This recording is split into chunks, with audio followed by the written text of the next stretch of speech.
नमस्कार विद्यार्थी मित्रांनो, अनेक विद्यार्थ्यांनी रिक्वेस्ट केली होती की sir previous year question paper मधील अप्रिशिएशन ऑफ द पोएम घ्या। तर चला विद्यार्थी मित्रांनो, प्रिवियस इयर क्वेश्चन पेपर मधील अप्रिशिएशन ऑफ द पोएम आज आपण पाहूयात। तर विद्यार्थी मित्रांनो, काय करायचे, सुरुवातीला पोएम व्यवस्थित वाचून घ्यायचे। तसं तुमचं त्या पोएमचं ऑलरेडी स्टडी झालेलंच असतं। तर विद्यार्थी मित्रांनो, तुम्ही जर क्वेश्चन हा व्यवस्थित पाहितला तर तुमच्या लक्षात येईल टायटलसाठी या ठिकाणी अर्धा मार्क आहे, नेम ऑफ द पोएटसाठी अर्धा मार्क आहे, राईम स्कीमसाठी 1 मार्क आहे, फिगर ऑफ स्पीचसाठी 1 मार्क आहे। एनी1 कोणती एकच फिगर ऑफ स्पीच लिहिलं तरी तुम्हाला चालतं त्या ठिकाणी। थीम किंवा सेंट्रल आयडिया, तर थीम किंवा सेंट्रल आयडिया काय असते, टोटल जी पोएम आहे त्याचा मथित अर्थ थोडक्यात आपल्या शब्दांमध्ये सांगणे, याला आपण थीम किंवा सेंट्रल आयडिया म्हणू शकतो। म्हणजे एकंदर पोएम मधून काय मेसेज दिलेला आहे किंवा टोटल पोएम थोडक्यात आपल्याला आपल्या शब्दात सांगायची असते। म्हणजे एकंदर काय, तर टोटल पोएमचं थोडक्यात आपल्याला विश्लेषण थीम किंवा सेंट्रल आयडियामध्ये करायचं असतं। ते 2 किंवा 3 लाईन्समध्ये, पण आपण तसं 5-6 लाईनमध्ये लिहू शकतो। यासाठी आपल्याला 2 मार्क्स असतात। अशा पद्धतीनं हा अतिशय सोपा क्वेश्चन असतो, आपण सहज 5 मार्क्स याच्यामध्ये मिळवू शकतो। तर विद्यार्थी मित्रांनो, चला आपण पहिल्यांदा पाहूया पोएममध्ये काय सांगितलंय ते। You start dying slowly. आता मी याचं विश्लेषण करणार नाही, मी फक्त रीड करेल। If you do not travel, if you do not read, if you do not listen to the sounds of life, if you do not appreciate yourself. आता अशा पद्धतीनं विद्यार्थी मित्रांनो, जर सेंटेन्सच्या सुरुवातीला एक शब्द किंवा अनेक शब्द पुन्हा पुन्हा असे रिपीट झाले असतील, पुन्हा एकदा सांगतो, जर सेंटेन्सच्या सुरुवातीला एक शब्द किंवा अनेक शब्द पुन्हा पुन्हा रिपीट झाले असतील, सेंटेन्सच्या सुरुवातीला मिनिंगफुल सेंटेन्स आहे आणि त्या मिनिंगफुल सेंटेन्सच्या सुरुवातीला एक शब्द किंवा अनेक शब्द जर पुन्हा पुन्हा रिपीट झालेले असतील अशा प्रकारे, तर त्यावेळी जो अलंकार असतो तो एनाफोरा असतो। तर तुम्ही काय करायचंय, अशा पद्धतीनं यामध्ये फिगर ऑफ स्पीच कोणते आहेत ते पाहणं गरजेचं आहे। तर अशा पद्धतीनं असेल तर एनाफोरा हे फिगर ऑफ स्पीच असतं। Wien you kill your self esteem, आता इथं युअर आणि यू हे 2 शब्द आहेत। आता याचा दोन्हीचा साऊंड जो आहे तो ए साऊंड आहे दोन्ही ठिकाणी, बरोबर आहे। मग असा जर साऊंड रिपीट झालेला असेल, अक्षर रिपीट व्हावं असं नाहीये, मी काय म्हणतो लक्ष द्या। अलिट्रेशन अलंकार कधी होतो, ज्यावेळेस साऊंड रिपीट झालेला असतो शब्दाच्या सुरुवातीला। तर इथं ए साऊंड रिपीट आहे, ए साऊंड रिपीट आहे, म्हणून या ठिकाणी अलंकार कोणता होईल, तर अलिट्रेशन अलंकार होईल। मग तुम्ही अक्षर म्हणाल तर पहा, आता कॅट आहे, याचाही साऊंड काय निघायला आहे, क, आणि काईट आहे, याचाही सुरुवातीचा साऊंड काय निघायला आहे, क। तर हे काय होईल, या ठिकाणी अलाइट्रेशनचं एक्झाम्पल आपण देऊ शकतो। असे जर 2 किंवा 2 पेक्षा जास्त शब्द असतील आणि त्याचं पहिलं अक्षर एकसारखा साऊंड जर क्रिएट करत असेल तर त्यावेळेस अलिट्रेशन असतो। Wien you do not let others help you, आता हे सेंटेन्स पाहितलं तर यू आणि यू हे 2 शब्द रिपीट झालेले आहेत। अशा पद्धतीने जर शब्द रिपीट 2दा किंवा 2 पेक्षा जास्त वेळ झालेले असतील तर त्यावेळेस त्या ठिकाणी जो अलंकार होतो तो असतो रिपिटिशन अलंकार, पुनरावर्ती अलंकार असतो। 2 किंवा 2 पेक्षा जास्त शब्द जर पुन्हा पुन्हा रिपीट झाले असतील। त्याचबरोबर पूर्ण फ्रेजेस जर रिपीट झालेला असेल, जसं की you start dying slowly, you start dying slowly, phrase किंवा सेंटेन्सेस रिपीट झालेला असेल तरी सुद्धा रिपिटिशन अलंकार असतो। तर विद्यार्थी मित्रांनो, तुम्हाला फक्त एक अलंकार त्या ठिकाणी लिहायचा आहे। तर अशाच पद्धतीने तुम्ही स्टडी करत असताना किंवा ते रीड करत असतानाच कोणते कोणते अलंकार त्या पोएम मध्ये आहेत तुम्हाला माहित असणं गरजेचं आहे। If you become a slave of your habits walking every day on the same path, पुन्हा इफ यू डू नॉट, एकच शब्द सेंटेन्सच्या सुरुवातीला रिपीट झालेला असेल किंवा अनेक शब्द पुन्हा पुन्हा रिपीट झालेले असतील सेंटेन्सच्या सुरुवातीला, तर त्यावेळेस एनाफोरा हा अलंकार असतो, हेही लक्षात ठेवा। तर विद्यार्थी मित्रांनो, अशा पद्धतीने ही पोएम आहे, पूर्ण तुम्ही रीड करायचे आणि त्यानंतर अप्रिशिएशन ऑफ द पोएम लिहायला सुरुवात करायची। आता मी ऑलरेडी दरवर्षीची पोएम शिकवतो, त्यामुळं मला काही जास्त वाचत बसायची गरज नाही, मी डायरेक्टली वेळ न घालवता अप्रिशिएशन ऑफ द पोएमला सुरुवात करतो। तर पहिल्यांदा लिहायचं असतं विद्यार्थी मित्रांनो टायटल। आता टायटल कसं लिहायचं, तर टायटल लिहित असताना हा अर्ध्या मार्कसाठी क्वेश्चन आहे, तर तुम्ही डायरेक्टली टायटल लिहिलं तरी चालतं किंवा तुम्हाला थोडंसं व्यवस्थित लिहावं वाटलं तर तशाही पद्धतीने लिहू शकता। जसं की the title of the poem is single inverted comma मध्ये टाकूया यू स्टार्ट डाईंग स्लोली. अशा पद्धतीनं टायटल लिहायचं आहे किंवा डायरेक्टली असं टायटल नाव लिहिलं आणि त्यानंतर यू स्टार्ट डाईंग स्लोली लिहिलं तरी चालतं, कारण अर्ध्या मार्कसाठी हा एक मुद्दा आहे, तर अर्धा मार्क आपला कसाही भेटून जाणार आहे. मग टायटल लिहिलं, the title of the poem is you start dying slowly अशा पद्धतीनं. त्यानंतर लिहायचं असतं पोएट्स नेम. मग इथं दिलंय नेम ऑफ द पोएट, तर तो आपण जशाच तसा मुद्दा लिहूया, नेम ऑफ द पोएट. आता तुम्ही एकच पेन यूज करायचं एक्झाममध्ये, मी थोडंसं व्यवस्थित वाटावं तुम्हाला म्हणून लिहित आहे. नेम ऑफ द पोएट, तर द पोएट्स नेम. आता हे अपॉस्ट्रॉफी एस म्हणजे चाचीचे असतं. पोएट्स नेम म्हणजे पोएटचे नाव किंवा कवीचे नाव. इज काय आहे, पेब्लो नेरुडा. अशा पद्धतीनं आपण पोएट्स नेम लिहायचं असतं. Poets name is Pablo Neruda. त्यानंतर आपल्याला लिहायचे असते राईम स्कीम.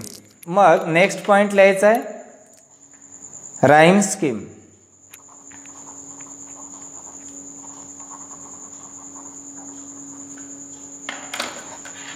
मग पोएम पाहूया राईम स्कीम आहे का. Travel, read, life, your self, slowly, अजिबात कुठलीही राईम स्कीम नाही आहे. मग ज्या पोएममध्ये कोणतीही राईम स्कीम नसते त्या पोएमला फ्री वर्स स्टाईल म्हटलं जातं. मग तुम्ही इथं लिहायचंय there is no rhyme scheme in this poem. There is no rhyme scheme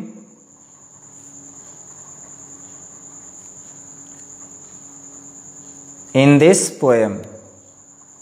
मग राईम स्कीम नाही पोएम मध्ये, तर त्या पोएमला काय म्हणणार आहेत, फ्री वर्स म्हणणार आहेत. म्हणून आपण लिहूया इथं इट इज रिटन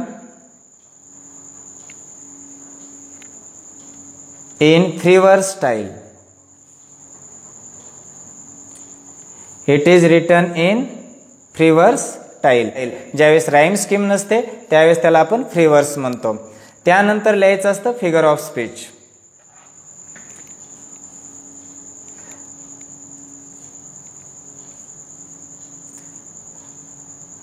तर आपल्याला फिगर ऑफ स्पीच एक लिहिलं तरी चालतं, पण मला जास्त लिहायचं तर मी इथं लिहिल फिगर्स ऑफ स्पीच.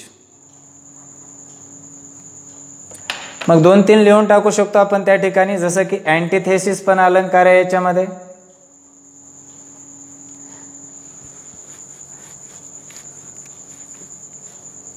आता अँटिथेसिस अलंकार कुठे, if you do not risk what is safe. Risk आणि सेफ हे अपोजिट वर्ड्स आहेत, म्हणजेच अपोजिट म्हणजेच काय, अँटी, बरोबर आहे. मग रिस्क आणि सेफ हे अपोजिट वर्ड्स आहेत, इथं कोणता अलंकार आहे, अँटिथेसिस अलंकार आहे. मग अँटिथेसिस आहे, त्यानंतर रिपिटिशन आहे,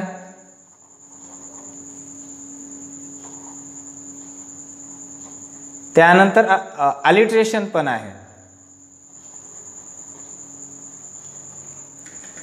तुम्ही एक फिगर ऑफ स्पीच लिहिलं तरी तुम्हाला 1 मार्क त्या ठिकाणी भेटून जाणार आहे. पण तुम्हाला जर बाकीचे फिगर ऑफ स्पीच कोणते कोणते आहेत त्या पोएममध्ये ते जर माहीत असेल तर तुम्ही अशा पद्धतीनं लिहू शकताय. त्यानंतर थीम किंवा सेंट्रल आयडिया.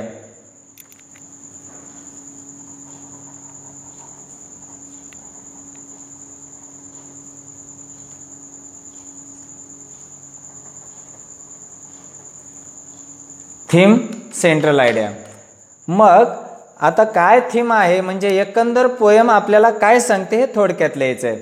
मग आपण लिहूया the theme or central idea of the poem.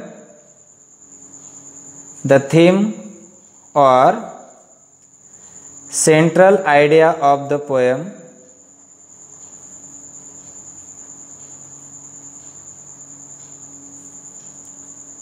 is how we should live our life. पहा थीम किंवा सेंट्रल आयडिया जी आहे पोएमची ती काय आहे, आपण आपलं जीवन कसं जगायला पाहिजे. मग काय काय सांगितलेलं आहे ते आपण थोडक्यात सांगूया या ठिकाणी. तुम्ही वेगळ्या पद्धतीने लिहू शकताय. We should take wide experience of life.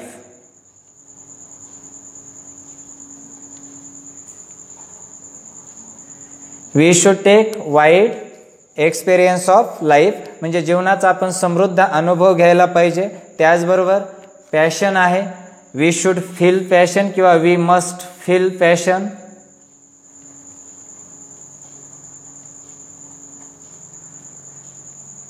आणखी आपण काय करायला पाहिजे, ट्रॅव्हल करायला पाहिजे, रीड करायला पाहिजे, साऊंड ऑफ लाईफ लिसन करायला पाहिजे वगैरे वगैरे.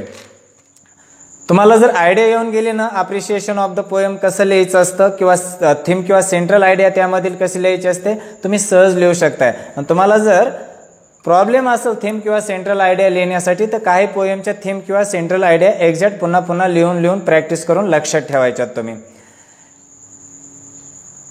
वी शुड ट्रॅव्हल आपण प्रवास करायला पाहिजे. त्याचबरोबर वाचन करायला पाहिजे. नंतर listen to the sounds of life. जीवनाचा आवाज ऐकायला पाहिजे. वी शुड म्हणजेच अंतरात्म्याचा आवाज ऐकायला पाहिजे या अर्थानं आहे त्या ठिकाणी. We should listen to the sounds of life. We should not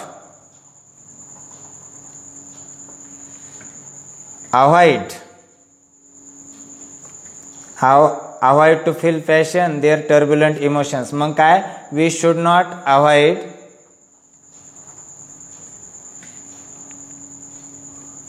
emotions. आपण भावना टाळायला ना पाहिजेत. which make our heart